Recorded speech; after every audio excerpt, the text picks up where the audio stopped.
Our next speakers, Alex and Jiska, will be talking about Apple's Rainbow Bridge for satellite communication, codenamed Bifröst. Alex is a PhD candidate and security researcher whose work focuses on proprietary protocols, such as Find My, ultra-wideband, and satellite communications. He's the person behind the AirGuard app, which is one way which you can find if somebody has snuck an AirTag into your bag and is tracking you surreptitiously. Meanwhile, Jiska breaks things, and her unicorn, which is typically wearing a tinfoil hat but left it at home, she started her own research group at Hasselplattner. And today, as I said, they're going to talk about talking to the stars. So let's have a huge round of applause for Alex and Jiska.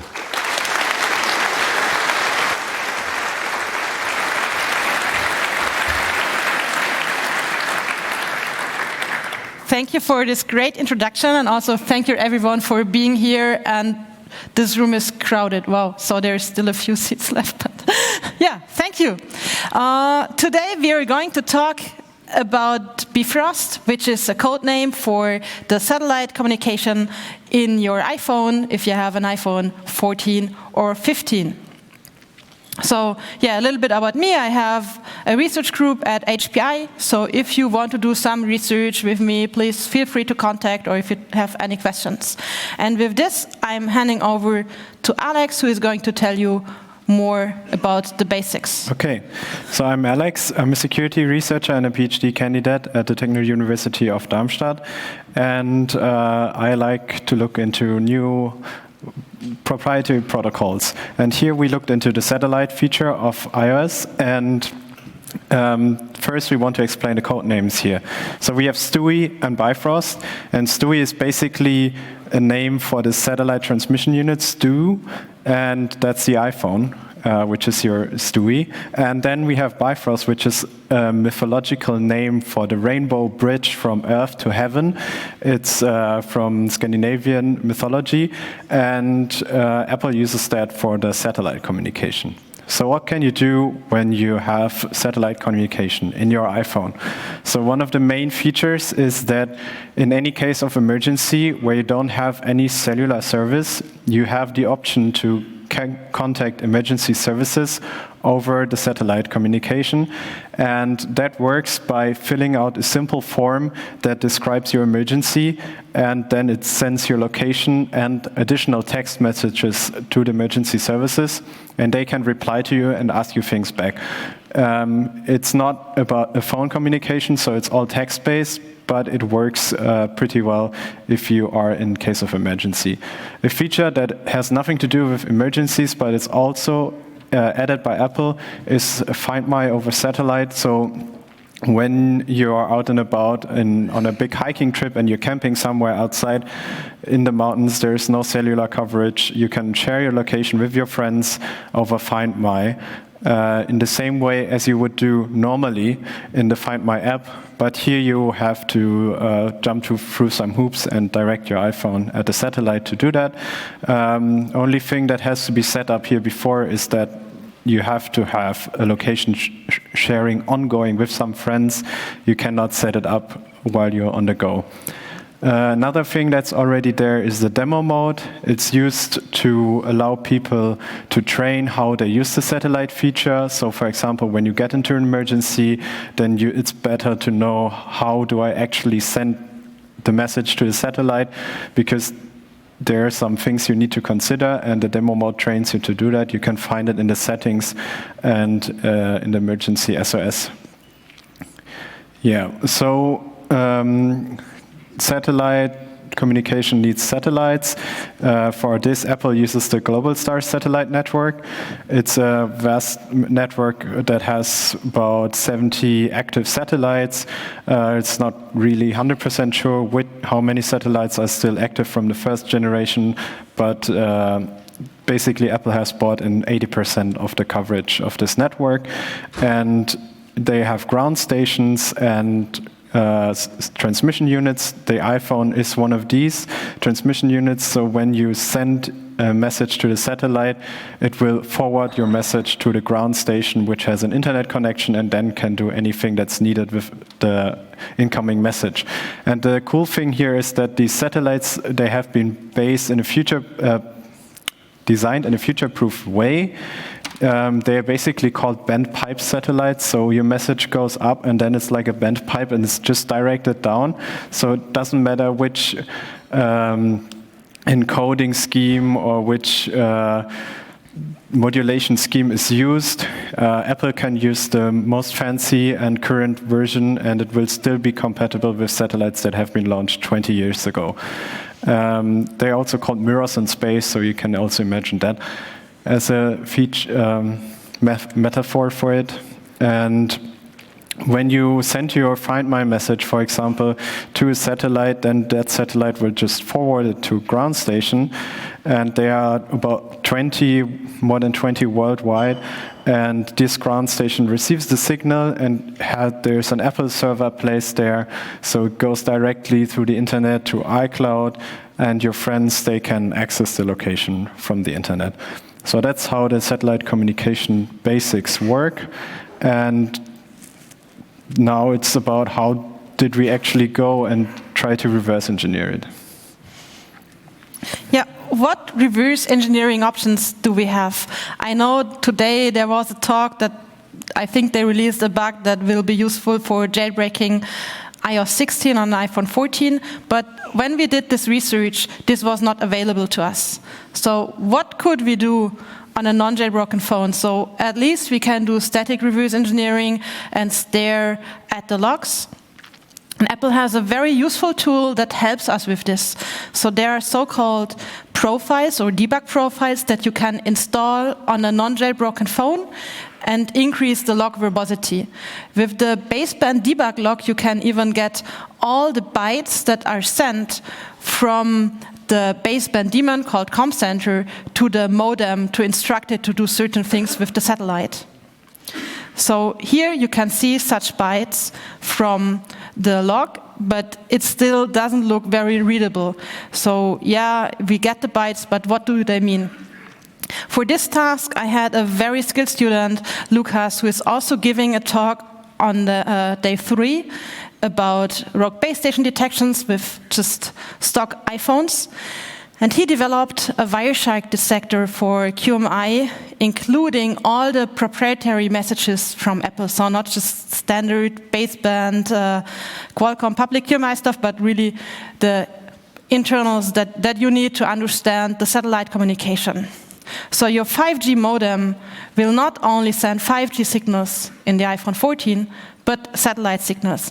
And it starts with a basic orientation thing, so you have to point your phone into a direction and tell the modem where the phone is pointing at, together with some configuration where the satellites are. So there's a lot of initial configs so that they find each other. And in the next protocol steps, we then have some security stuff, like some activation, some LLC key that Alex is going to tell you about, and the frequency configuration they are communicating at, and so on. Then we proceed with a registration step, do some more security config, or like get the security config with the LLC key confirmed. And once we did that, we finally say the modem, like, here is the message that we want to send, like the find my location. This whole thing with this activation, registration, and security config only happens when you really use it for find my. So this is something that will not happen in the demo mode. There's no actual data transmission. And finally, we will update the orientation a few more times, see a progress bar. It's never exactly accurate, like sometimes it just jumps from 30% to success. And once it's actually succeeded, we get an acknowledgement that the message with this ID has been sent. And finally, we close the satellite connection, like it drains the battery and stuff. So for Find My, we just send the location and then we go back to normal operation. But that, again, depends on your use case.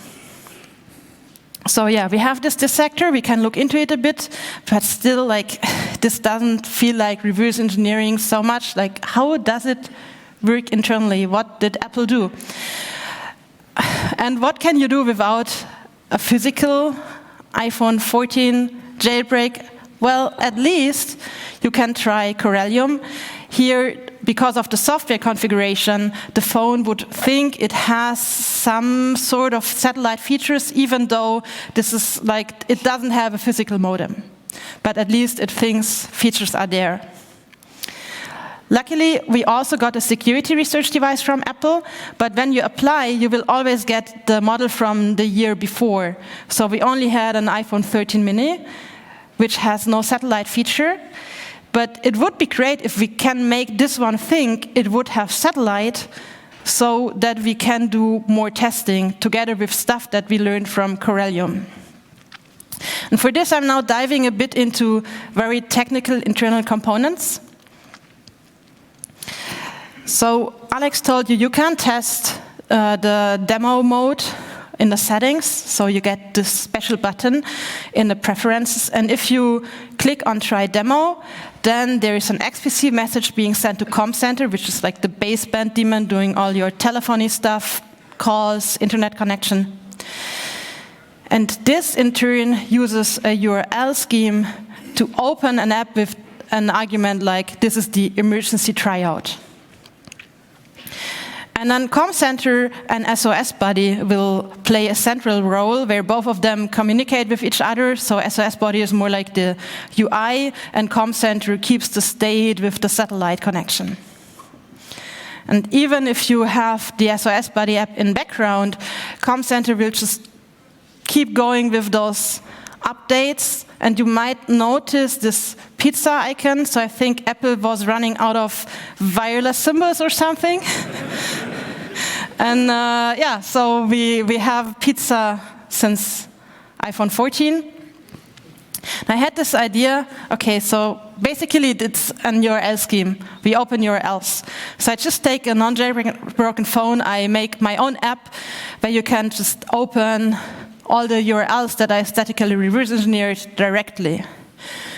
Surprise, it only works for the emergency tryout that we can already access through the settings. It doesn't work for anything else because Com Center is missing certain state and would just refuse to continue whatever you were trying to do with the SOS Buddy, because SOS Buddy state and Com Center state wouldn't match.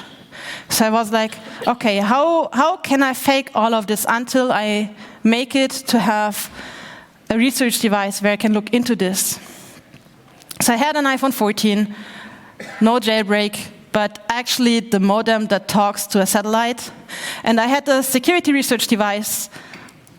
Again, not the modem, but at least it has iOS 16, which supports, at least software-wise, in theory, maybe a bit of satellite communication. I just wanted both. So yeah, how do you do that?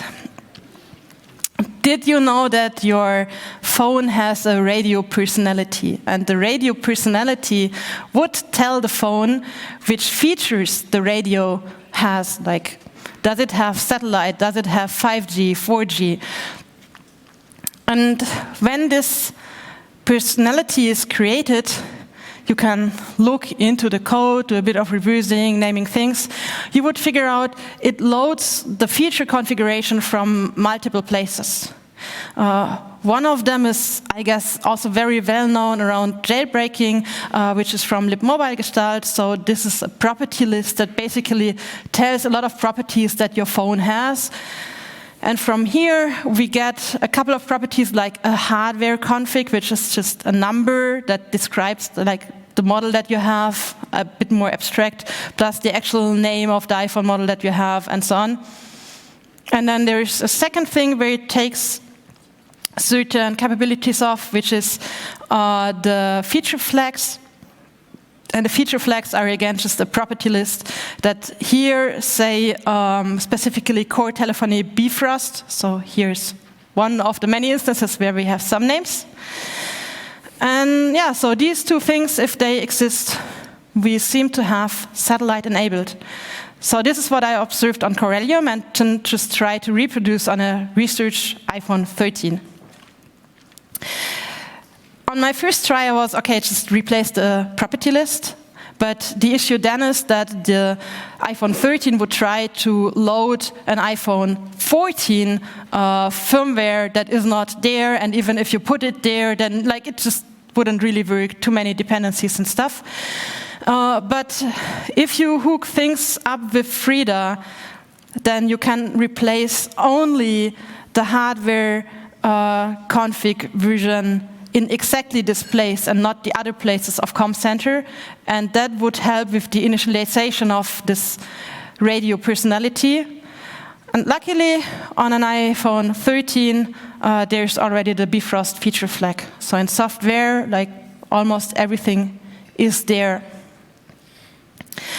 Then there's a couple of more hooks I had to do. If you want to see them, they're outlined in my OBTS talk. So Alex and me did a talk at Objective by the Sea, so there's just a couple of things there. But the most important part then is you saw all those logs of like the captures from the satellite. And because we don't have a physical modem that supports this communication, we have to hook a couple of things to make it believe like, yeah, the modem is taking everything. So we hook the send and receive direction to the baseband modem and fake some replies and hook a couple of messages. And when we do this, we actually get satellite on an iPhone 13 mini. So yeah, here you see it.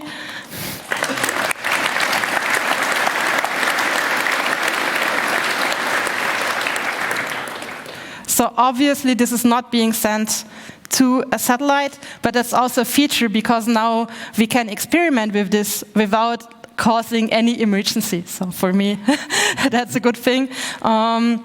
We can also try a couple of more features. So there is this emergency SOS. There is the tryout that you might have just seen yourself. Also an interesting thing that I guess many people are not aware of. Additionally, like when you have an accident, like there's a fall and a crash detection, and if that triggers, then there's automatically an emergency call being made on purpose of you, even if you're no longer consciousness or something. But here, if the normal mobile connection doesn't work, it would also try satellite. So that's the third feature.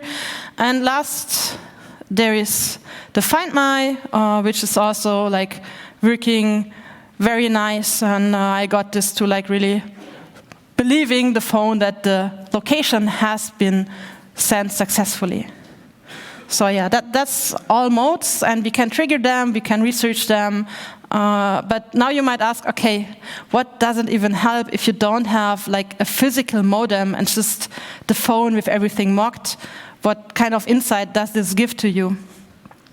Well, there is one important thing, which is the Stewie and Bifröst configuration. So if you have Stewie available on an iPhone, it would configure a lot of things, and then you can research how it would take place. Like you cannot really look into those files from a software image because they are downloaded actually on the fly to configure your phone. And the first one of these is a so-called, like the Com Center has like a permission for entitlement that's called trial client, and trial is actually a trial daemon, and the trial daemon is super interesting. Like it would just download features or configurations from the internet, so without having a software update, just with a configuration update, Apple can decide that your phone is now getting certain beta features or certain configurations. And here we see a target property list and a config property list.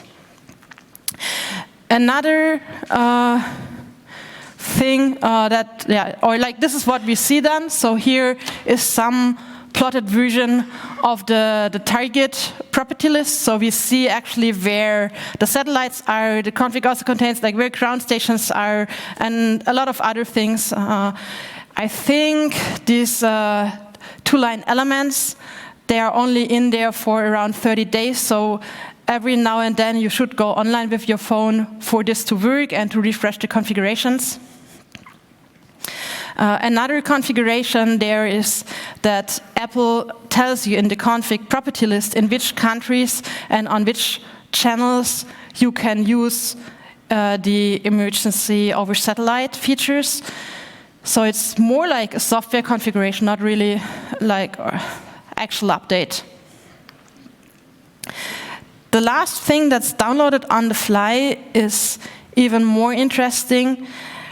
So the comm center would contact the mobile asset daemon and tell, like, hey, I want to download a codec, and the codec would be for German or English language, and that's a compression codec for the specific language. So when you type some text to save some of the transmission capabilities, so that you are low in bandwidth, actually. And with that, let's look, how does this location sharing on top of all of this work? Yes, so we've primarily focused on the Find My Location sharing to not cause any emergencies. And while we looked into that, I first wanted to understand, okay, how does normal location sharing work when you use Find My? So many people that have an iPhone probably know this feature. You can go into the Find My app, add some friends that can see your location for a day, for a week, for all the time. But how does actually their location come back to your phone? So the cool thing is, it's not that your iPhone continuously tracks you and sends the location all the time to Apple, and then your friends can just check it when they want to see where you are. It works like that when your friends request your location and there's no recent location update from your iPhone because your iPhone was using the Find My app, you will get a push notification to the iPhone, and that push notification triggers a service on the iPhone that will fetch the current location. And if the person wants to see your live location, it will start live location updates as long as they require to see it. So that will send then all your live locations back to Apple, and as soon as they arrive at Apple's server, they are forwarded as push notifications back to your friend, and this friend can then see where you are and get live updates for this. So here we can see my friend Jiska, she's in the conference center, so that's where I expected her to be, and to make this all secure, Apple decided to use end-to-end location encryption. So your location data that's actually shared to your friends is not visible to Apple. So every time your iPhone sends the location, it uses this ECIES encryption and a friend's key. These friend's keys, they are generated, and every friend has one key that all the other friends know. And with this key and ECIES encryption scheme, the location will be transformed into encrypted format.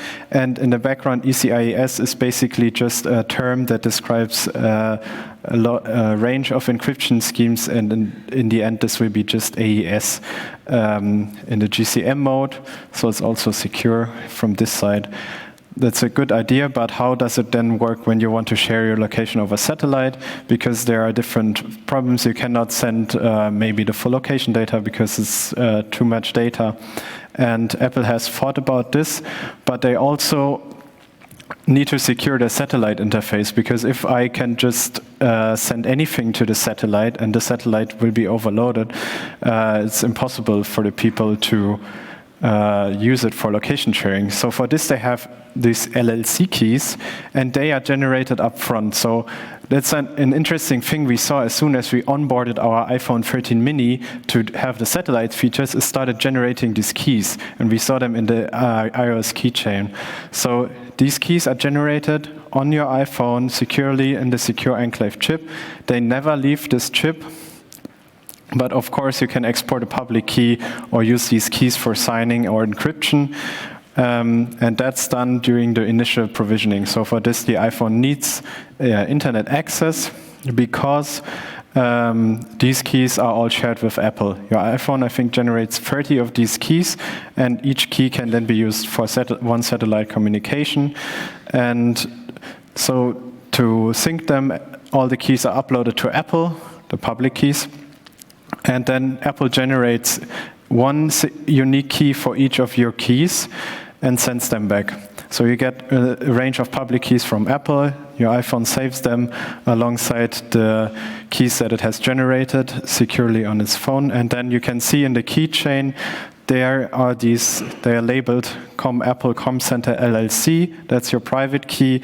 You can see there is no key information because it's stored, it's saying SE token, so it's in a secure enclave.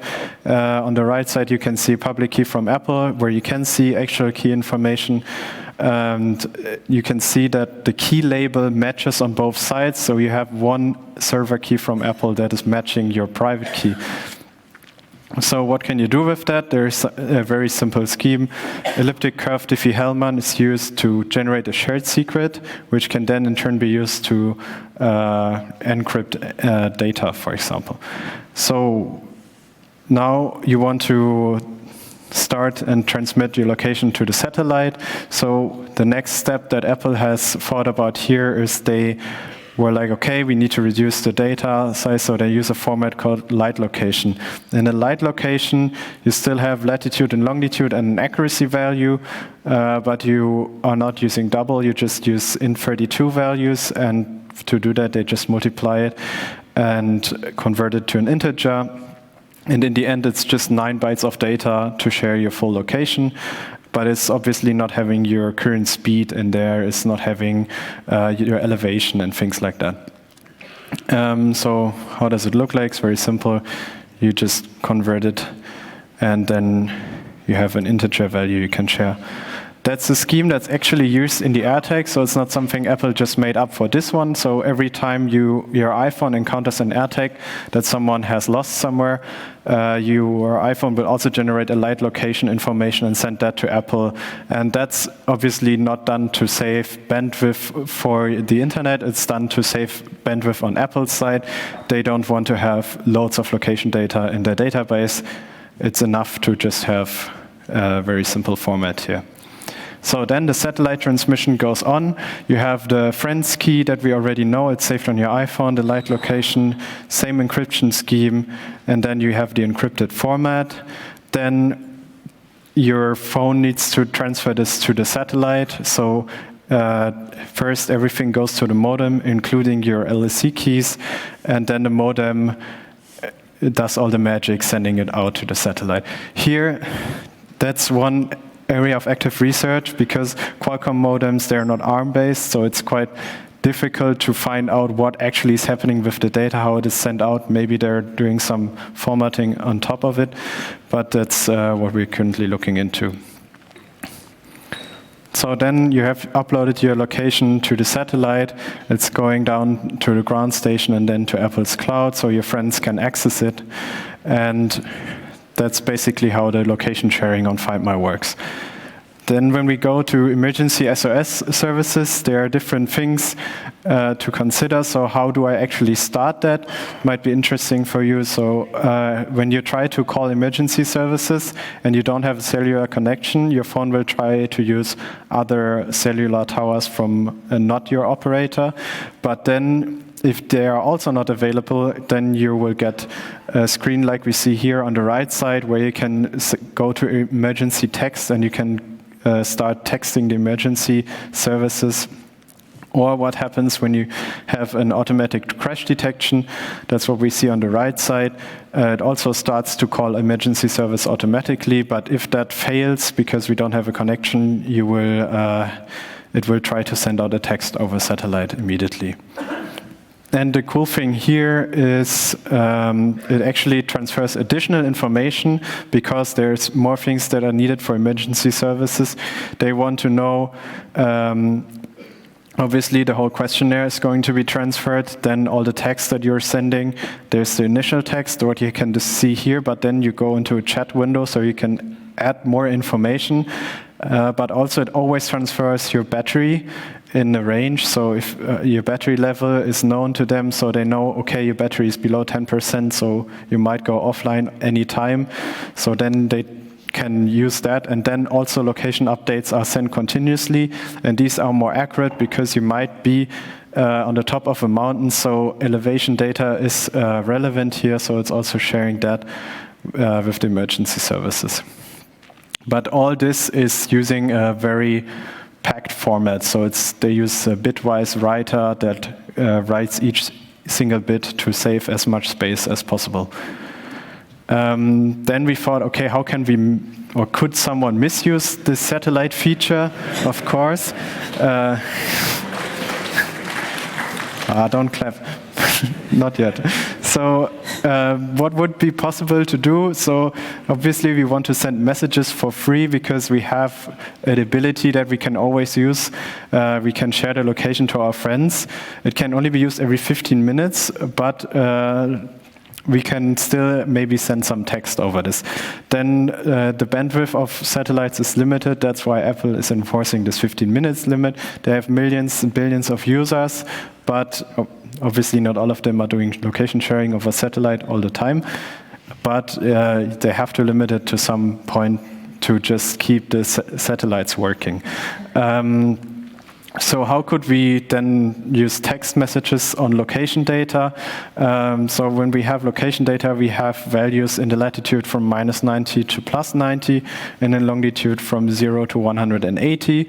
So we have these values here that we could use. That's 8 bytes of data. And we could basically map an alphabet on GPS coordinates. So when we use lowercase and uppercase letters and numbers, that would make up 62 characters. Then we have a 10-digit space that we could use. 2 digits could make up 1 character when we want to keep it very simple. So that would be 5 characters per coordinate, enough to write hello world, for example. So that was what we tried out. But then Apple was a bit smarter than us because the idea was, okay, you can set the location of an iPhone to fake location, and that fake location actually contains data that we want to share. But when you set it to a fake location, the iPhone knows that, and since we don't have a jailbroken iPhone 14 where we can actually manipulate data on the fly, this fake location detection would just remove us from using satellite communication at all, and this locked me out, I don't know, for like a week or 2 weeks out of using any satellite communication. So, and I was like, maybe in the city it's too crowded, I don't know. I go outside in the park, I tried lots of things, didn't work, and I think it was that thing. So Apple is smart here, and don't try it out because maybe you're in an emergency and then it doesn't work, that would be a bummer. So better wait for a solution, but the solution will be the iPhone 14 jailbreak, so when it is available, hopefully soon. And I think that's the end of our talk. Thanks everyone for attending it, and we have some time for questions, I think.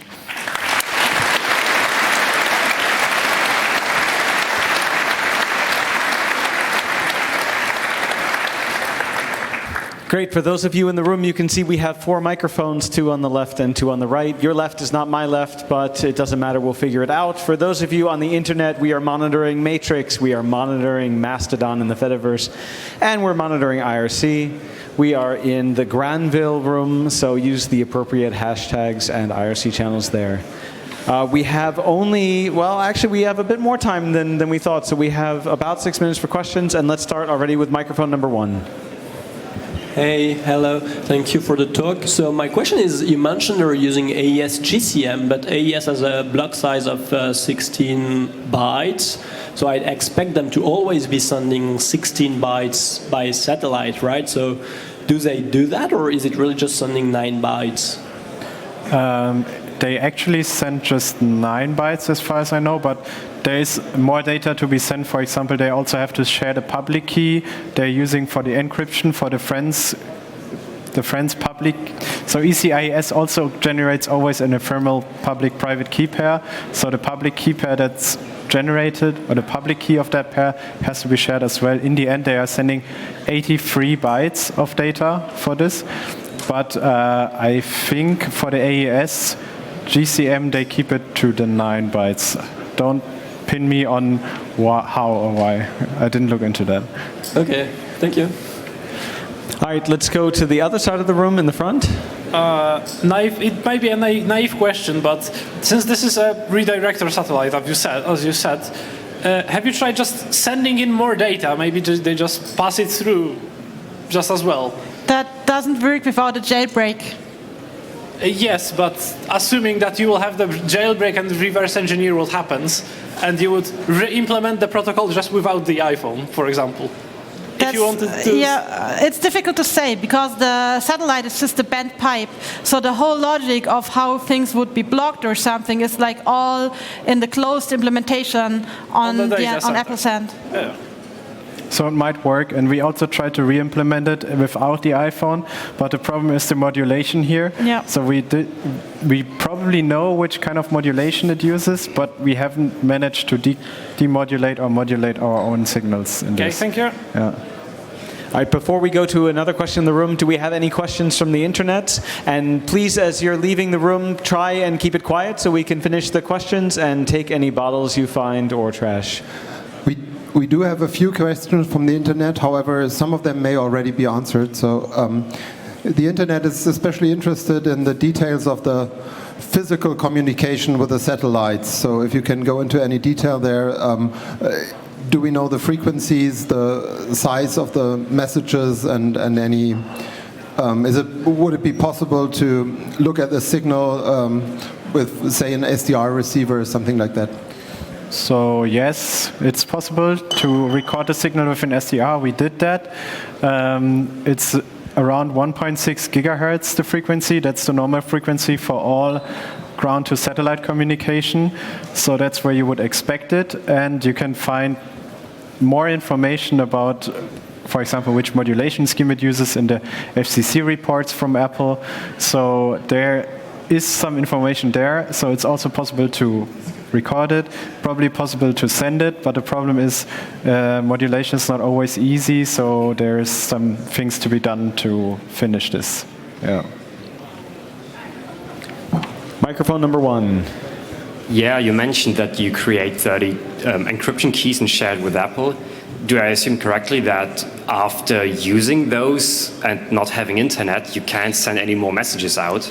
Yes, like there is, I think, 30 or so keys, but there's also last resort key, and probably that's then being reused. Have you tried exceeding the limit yet? Or I know that one of our students tried it, and he was not able to send messages anymore, but it also could have been because the iPhone hasn't been online for like 2 weeks, 30 days, and it didn't know where the satellites are. So yeah, probably you can still send messages with this last resort key. Okay, so this is like valid for like unlimited messages until Apple decides, yeah, that's yeah, there is always one key where it marks, okay, this is last resort. Okay, yeah. Perfect, thanks. Do we have another question from the internet? Maybe. We do, yes. Question, is there any information on how much Apple pays to GlobalStar and whether iPhone users will be charged for this feature in the future? no. They plan to charge people, but I guess not for emergency services, but I don't have any information. Yeah. Microphone 1, again. You mentioned that the satellites send the data to some sort of base station. How does this base station know from which iPhone the request came from? The base station itself probably doesn't know, but the server in the base station from Apple can receive the message, decode it, and then find out, okay, it's signed, we don't know if it's signed or encrypted by this LLC key that has been shared with Apple before. They're always linked to an Apple ID, so Apple knows, okay, it's this Apple ID that has sent this message with even this device. So there's also some information saved on Apple's side, so you don't have to transfer your Apple ID, for example, with the message. All right, thanks. And do we have time for one final question from the internet?